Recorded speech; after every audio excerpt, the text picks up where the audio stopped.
Some friends of mine just got a puppy, a Cavapoo. That's a Cavalier Poodle mix. And I thought, Cavalier? That's a funny name for a dog. You might think Cavalier... LeBron James? Jimmy LeBron James. Or you might think Cavalier bold and brash. More like belongs in the trash.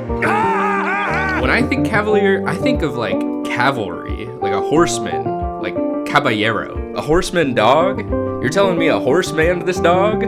Horseman dog, man bear pig, zebra bullhead shark. When I was in college, my friend was considering getting a pet rabbit, and I wanted him to name it Cat Dog. Anyway. The Cavalier is a sub-breed of the King Charles Spaniel. King Charles was King of England during the early 1600s, and he had several of these spaniels. We can actually see how these dogs looked because of these Van Dyck portraits. Here are the children of King Charles I. That's Charles II.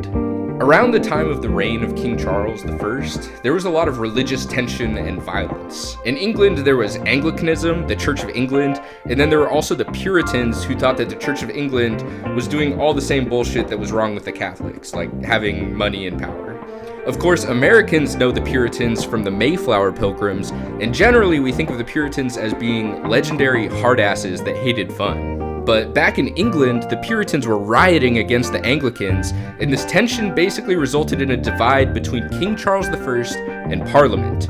So King Charles declared war on Parliament, and that started the First English Civil War. The people that supported King Charles were called Cavaliers. This was originally a scathing social commentary comparing their behavior of religious oppression to the Spanish caballeros harassing and murdering Dutch Protestants in the Spanish Inquisition.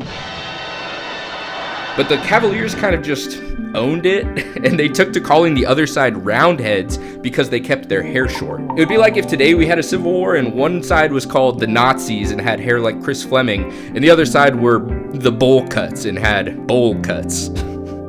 By the 1900s, the King Charles Spaniel breed had kind of pugified, and there was a small group of breeders that wanted to breed these dogs to have the longer pointed nose that they see in the paintings. And so to differentiate this new type of King Charles Spaniel, they called them Cavaliers, because they're more faithful to the King Charles. It's a little historical illusion, you get it.